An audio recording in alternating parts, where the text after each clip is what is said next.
अस्सलाम वालेकुम स्टूडेंट, उम्मीद करती हूँ आप सेहत और ईमान की बेहतरीन हालत में होंगे। आज हमारा लेक्चर नंबर 5 जो है वो स्टार्ट हो रहा है। स्टूडेंट्स, ये आपको रिवीजन करवाई जा रही है ताकि आपके कॉन्सेप्ट्स जो हैं वो क्लियर हों, आपको रीडिंग करनी आए और जो नोट्स आपको ऑलरेडी व्हाट्सएप पे डिलीवर किए जा चुके हैं, सेंड किए जा चुके हैं, उनको पढ़ना और समझना आसान हो और आपकी वोकैबुलरी जो हो इंक्रीज हो। हमारा आपको पढ़ाने का मकसद यही है, ये इस टाइम ट्रांसलेशन का, कि आपको जो काम आप कर रहे हैं, क्या आपको वो खुद से पढ़ना आता है, आपको उसकी मीनिंग पता है कि हम जो पढ़ रहे हैं उसका मतलब क्या है या उसमें क्या लिखा हुआ है। ठीक है, तो आज जो है वो हम अपना यूनिट नंबर, लेसन नंबर जो है 3 जो स्टार्ट करने जा रहे हैं, जिसका नाम है ईद उल अजहा। ठीक है, तो इसकी जो है आपको ट्रांसलेशन से हम इसका स्टार्ट करेंगे और इस चैप्टर को पढ़ने के बाद आप बहुत कुछ सीख सकेंगे कि हमें वर्ड्स मीनिंग को कैसे आइडेंटिफाई करना है और हमें उसकी ट्रांसलेशन कैसे करनी है और हमने उसका स्टार्ट कैसे लेना है। और ये चैप्टर आप ट्रांसलेशन के बाद आपके लिए इजी हो जाएगा इसको समझना कि हमने इसकी एक्सरसाइज को कैसे लर्न करना है और इसमें क्या कुछ लिखा जा चुका है। तो फर्स्ट ऑफ ऑल तो मैं आपको पहले ईद उल अजहा के बारे में बताऊं थोड़ा सा, कि त्यौहार कौम की अलामत और पहचान है। अगरचा बाशऊर कौमें अपने अपने त्यौहार अपने मजहबी एतबार से मनाती हैं, इससे कौम की सकाफत और मजहब की अक्कासी होती है। मुसलमानों के त्यौहार वैसे तो बहुत ज्यादा हैं, लेकिन उम्मत मुस्लिमा इस अमर को वाज़िया करती है कि मुसलमानों के साल में सबसे बड़े 2 त्यौहार हैं, यानी ईद उल फित्र और ईद उल अजहा। ठीक है, इन दोनों त्यौहारों को दीन इस्लाम में बहुत कदर व मंजिलत हासिल है। मुसलमान इन त्यौहारों के लिए खुशो-खुर्रम से खुसूसी एहतमाम करते हैं। ईद के मायने खुशी, मसरत या जश्न के हैं, तो इससे मुराद खुशियों भरा दिन है जो बार बार लौट कर आए। ठीक है, तो ईद उल अजहा का ताल्लुक जो है वो है तारीख इस्लाम की, ये एक इंतहाई ही दरख्शां बात से है। अगरचा ये आम लोगों की नज़र में सिर्फ सुन्नत इब्राहिमी की याद के तौर पर दी जाने वाली जानवरों की कुर्बानी की हैसियत से जिंदा है, लेकिन दरअसल ये हजरत इब्राहीम अलैहिस्सलाम के उसवा हसना की तायद व तजदीद है। ठीक है, हर साल मुसलमान आने आलम जो है वो करोड़ों जानवरों की कुर्बानी करके जानिसारी के इस बेनज़ीर वाक़या की याद ताज़ा करते हैं, जो आज से तकरीबन 5,500 साल कबल अरब की सरजमीन में अल्लाह के घर के पास पेश आया था। जुल्हज का महीना आने से किबल ही ईद कुर्बान और कुर्बानी का शोर मच जाता है। लाखों खुशनसीब बारगाह इलाही में फरीज़ा हज की अदायगी के लिए दुनिया के हर कोने से मक्का मुकरमा खींचे चले आते हैं।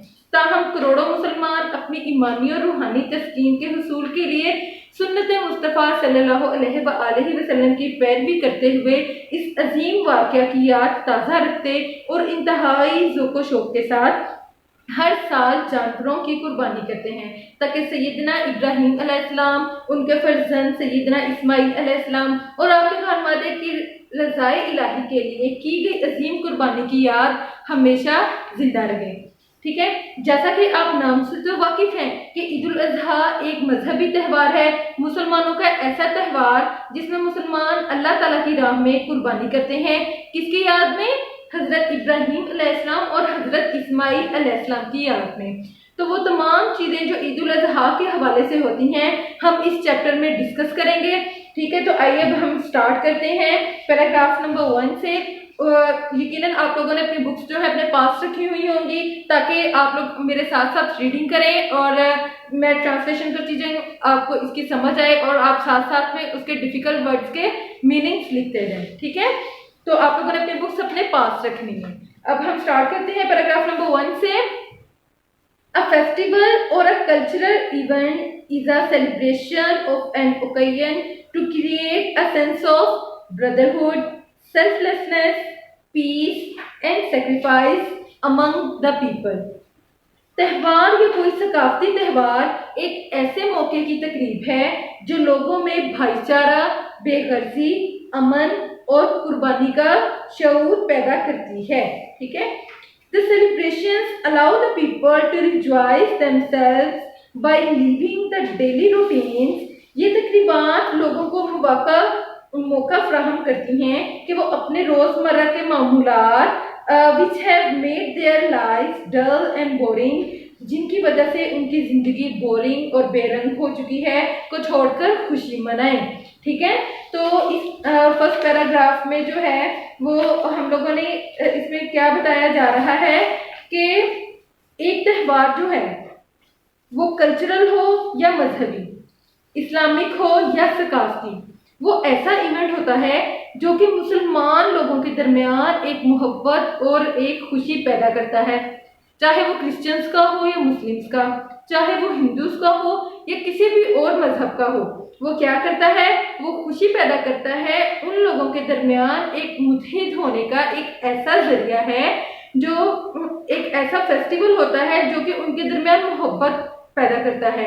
क्या कहा जा रहा है इस पैराग्राफ में कि ये एक ऐसा त्यौहार है जो भाईचारा, बेगर्जी यानी बेगर्जी से हटकर यानी अपना ना सोचें जस्ट, बल्कि यूनिटी के साथ सोचें, इत्तेहाद कायम हो, सेल्फिशनेस खत्म हो, अमन कायम हो और कुर्बानी के जरिए एक दूसरे के दरमियान एक ऐसा जज्बा पैदा हो जाए लोगों के दरमियान कि वो एक दूसरे के लिए सेक्रीफाइस कर सकें यानी कुर्बानी दे सकें। ठीक है, और डेली रूटीन में से फारिग वक्त निकाल कर एक दूसरे से मिलें। तो जब भी इस तरह का त्यौहार आता है तो लोगों को एक दूसरे के लिए थोड़ा वक्त मिल जाता है कि वो अपनी डेली रूटीन से हटकर मिलजुल कर बैठते हैं, अपने रिश्तेदारों से मिलने का, अपने नेबर से मिलने का, और दूसरे भी लोग जो उनके दोस्त हैं या अजीज़ो कारिब हैं, अहबाब हैं, ठीक है, उनसे मिलने का उन्हें वक्त मिल जाता है। तो वो अपनी टफ रूटीन में से वक्त निकालते हैं और पूरे माशरे में इससे क्या होता है कि इससे अमन कायम होता है और भाईचारा कायम होता है। तो अब फर्स्ट पैराग्राफ में आप देखें जो डिफिकल्ट वर्ड्स आ रहे हैं उनमें फर्स्ट वर्ड है फेस्टिवल, जिसका क्या मीनिंग है, त्यौहार। फेस्टिवल कहते हैं त्यौहार को। उसके बाद वर्ड आ रहा है कल्चरल। कल्चरल का क्या मीनिंग है, सकाफती। इसके बाद नेक्स्ट वर्ड है ओकेजन।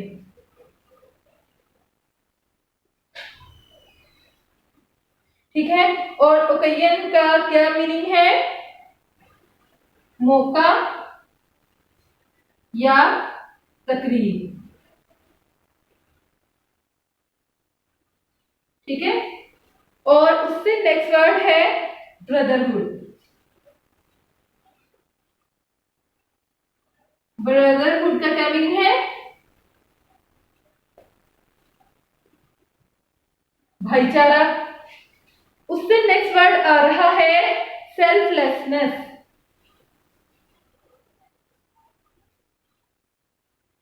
जिसको हम खुदगर्जी भी कह सकते हैं और बेगर्जी भी कह सकते हैं।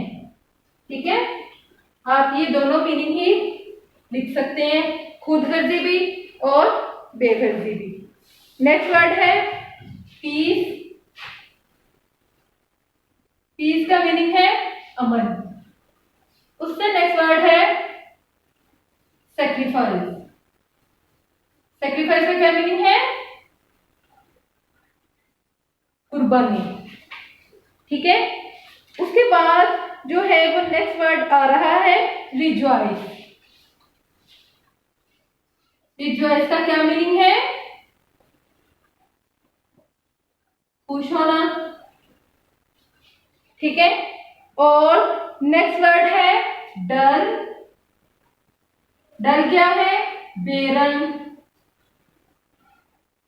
तो आपको जो है इससे पता चल रहा है कि हमारी ईदें जो हैं वो हमारे दरमियान कितना खुशी के मौके लेकर आती हैं। ठीक है, तो अब हम नेक्स्ट पैराग्राफ पे चलते हैं। सेकंड पैराग्राफ जो हम अपना स्टार्ट कर रहे हैं, different nations of the world have different festivals and cultural events to celebrate. दुनिया की मुख्तलिफ कौमें अपने मुख्तलिफ त्यौहार और सकाफती त्यौहार मनाते हैं।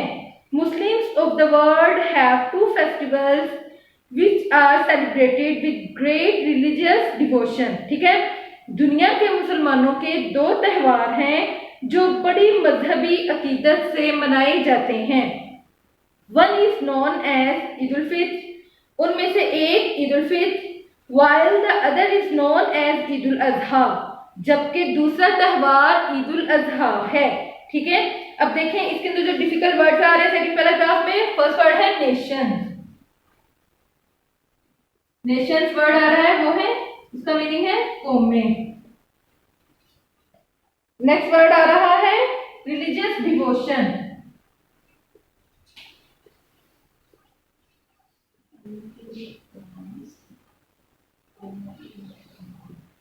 जिसका मीनिंग है मजहबी अकीदत।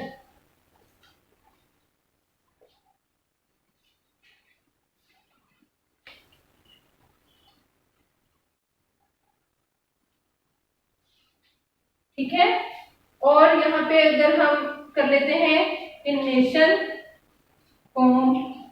नेशंस, मुख्तलिफ कौमों की हमने बात की थी।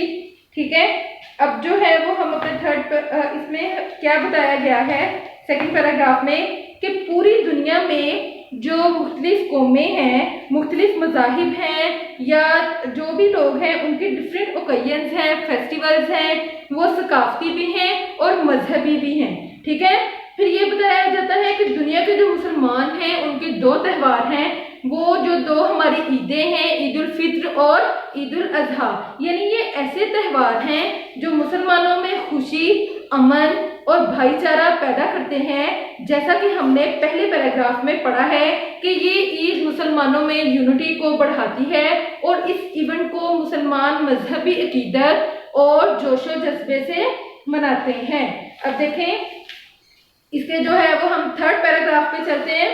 तो थर्ड पैराग्राफ जो है वो स्टार्ट हो रहा है When the Rasul sallallahu alaihi wasallam reached Medina Munawwara after leaving Mecca Mukarrama, जब रसूल करीम सल्लल्लाहु अलैहि वसल्लम मदीना मुनव्वरा छोड़ के मक्का मुकरमा पहुंचे, people told him that they used to celebrate 2 festivals every year. तो लोगों ने उनको बताया कि हर साल 2 त्यौहार मनाते हैं। द रसूल सल्लल्लाहु अलैहि वसल्लम आस्क्ड देम, रसूल सल्लल्लाहु अलैहि वसल्लम ने फरमाया, ए लोगो, should I give you better festival to celebrate every year, क्या मैं तुम्हें मनाने के लिए इनसे अच्छे त्यौहार दूं? पीपल रिप्लाइड इन अफर्मेटिव, लोगों ने हाँ में जवाब दिया। He bade them to celebrate Eid ul Fitr and Eid ul Adha, उन्होंने उनको ईद उल फित्र और ईद उल अजहा मनाने को कहा। ठीक है, अब देखें इसके अंदर जो हमारे डिफिकल्ट वर्ड्स आ रहे हैं उनमें है रीच्ड, तो रीच का मीनिंग है पहुंचना। उससे नेक्स्ट वर्ड जो आ रहा है उसमें है अफर्मेटिव,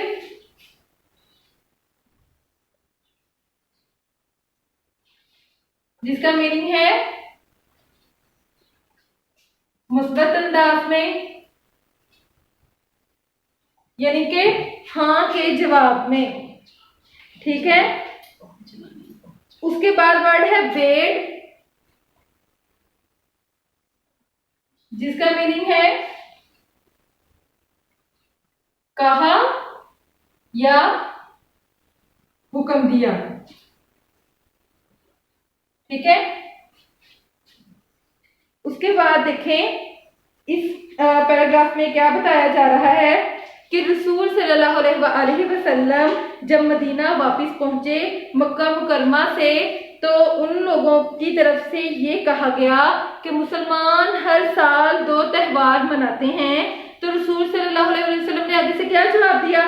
तो उन्होंने कहा कि मैं तुम्हें इससे भी अच्छे त्यौहार बताऊं जो तुम लोग मनाओ। तो मुसलमानों ने आगे से मुखातिब होकर कहा कि उन्होंने हुजूर पाक सल्लल्लाहु अलैहि वसल्लम ने मुसलमान से मुखातिब होकर कहा कि मैं अगर तुम लोगों को इससे भी अच्छे त्यौहार मनाऊं तो क्या तुम लोग मनाओगे? तो उन लोगों ने एहतराम से हाँ में जवाब दिया कि जी हाँ, आप हमें बताइए। तो आप सल्लल्लाहु अलैहि वसल्लम ने उनसे कहा कि ईद उल फित्र और ईद उल अजहा 2 ऐसे त्यौहार हैं कि जिन्हें तुम मनाओ तो इसमें तुम्हें सवाब मिलेगा।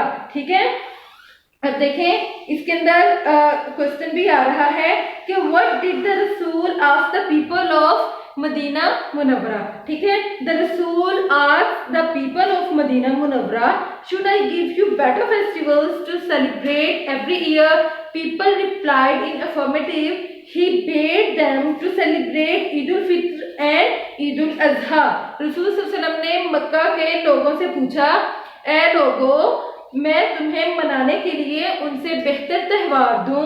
लोगों ने हाँ में जवाब दिया। उन्होंने लोगों को ईद उल फित्र और ईद उल अजहा मनाने को कहा। ठीक है, तो ये इसी तरीके से अब देखें आपको जो असेसमेंट शीट्स दी जाएंगी उसके अंदर जो है आपको सिनोनिम्स का भी बताया गया है। ठीक है, क्वेश्चन आएगा सिनोनिम्स का, तो सिनोनिम्स क्या होते हैं?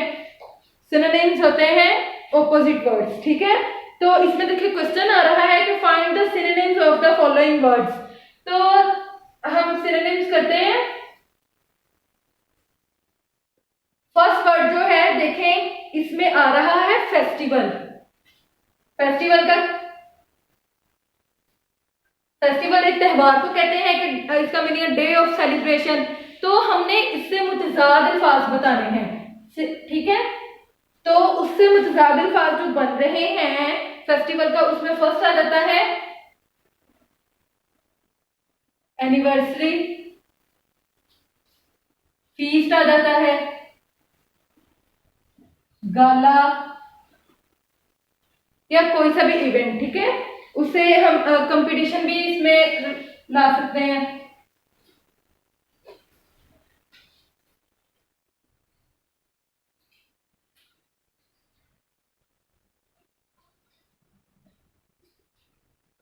ठीक है, कंपटीशन आ गया। अब देखिए नेक्स्ट वर्ड है इवेंट्स। ठीक है, नेक्स्ट वर्ड क्या है? इवेंट्स मीन त्यौहार।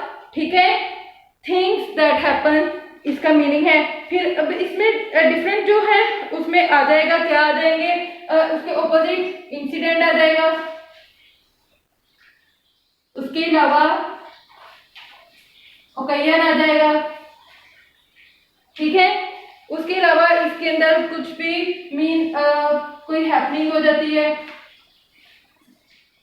तो ये इसके सिनोनिम्स हैं। ठीक है, नेक्स्ट वर्ड है ट्रेडिशन। ट्रेडिशन क्या है? हमारी रवायत। ठीक है, तो ट्रेडिशन में कस्टम्स भी आ जाती है। ये हमारी मतलब डिफरेंट किस्म की जो हमारी जो है रवायात चलती आती हैं। तो हम अब इसके जो है ऑपोजिट आपको बताएंगे कि उसमें क्या क्या आता है। उसमें आता है हेरिटेज, रिचुअल, उसके अलावा एथिक आ जाते हैं और हैबिट आते हैं। ठीक है, आप उसके 2 से 3 या जितने भी मीन आपके माइंड में आते हैं ऑपोजिट वर्ड्स आप इसके लिख सकते हैं। ठीक है, नेक्स्ट वर्ड आ रहा है कल्चर। कल्चर क्या है? हमारी सकाफत है, हमारी सिविलाइजेशन है। ठीक है, तो हम लोग इसके जो है अब ऑपोजिट क्या इसमें आ जाता है? सोसाइटी आ जाती है। ठीक है, उसके अलावा हम इसमें लाइफस्टाइल लिख सकते हैं, लाइफस्टाइल आ जाता है, कस्टम्स आ जाती हैं हमारी, फिर ट्रेडिशंस भी इसी का हिस्सा है। ठीक है, अब नेक्स्ट वर्ड जो है लास्ट वर्ड वो आ रहा है डिवोशन। तो डिवोशन क्या है? अकीदत है हमारी। ठीक है, किसी भी हवाले से उसमें हमारी क्या उसके आ जाता है, उसमें हमारे ऑपोजिट वर्ड में डिवोशन अकीदत में लव भी आ जाता है। ठीक है, लॉयल्टी आ जाती है। ठीक है, उसके अलावा क्या है? फेथफुलनेस आ जाती है। फेथफुलनेस आ जाता है। उसके अलावा इसमें अफेक्शन भी आ जाता है। ठीक है, इसका दूसरा है। ठीक है, अब देखें इसके अंदर कितने मेन डिफरेंट आपको वोकैबुलरी भी मिलेगी देखने को, सुनने को, पढ़ने को। तो आप जो है खुद से भी ट्राई करें करने की, और अपनी बुक से भी हेल्प लें। और जैसा कि आपको ये लेक्चर दिया जा रहा है, आप इसको लेक्चर को भी बार बार सुने ताकि आपको ये हेल्पफुल हो और आपको मदद मिले इसको देखने में कि हमने इसको कैसे करना है। ठीक है, अब हमारी आज की रीडिंग यहाँ पे कंप्लीट हो गई है ट्रांसलेशन। तो हम लोगों ने क्या करना है, अब ये वीडियो जो है ये 24 आवर तक जो है यूट्यूब पे रहेगी, उसके बाद इसको रिमूव कर दिया जाएगा। तो आप लोगों ने क्या करना है, इसको बार बार देखना है, इसको समझने की कोशिश करें, अपनी बुक पास रखें, ट्रांसलेशन उससे फॉलो करें और उसके बाद वर्ड्स मीनिंग जो है उनको करने की ट्राई करें, लिखें उनको। और जो आपको आपके स्कूल में असेसमेंट शीट्स जो डिलीवर की जा चुकी हैं आप उनको रिसीव करें जाकर, उनको हल करने की कोशिश करें। फिर नेक्स्ट डे हमारी जो ऑनलाइन होम स्कूलिंग होगी उसमें हम जो है इसको डिस्कस करेंगे। जिस चीज़ की समझ नहीं है आप अपनी टीचर से पूछें। Thank you.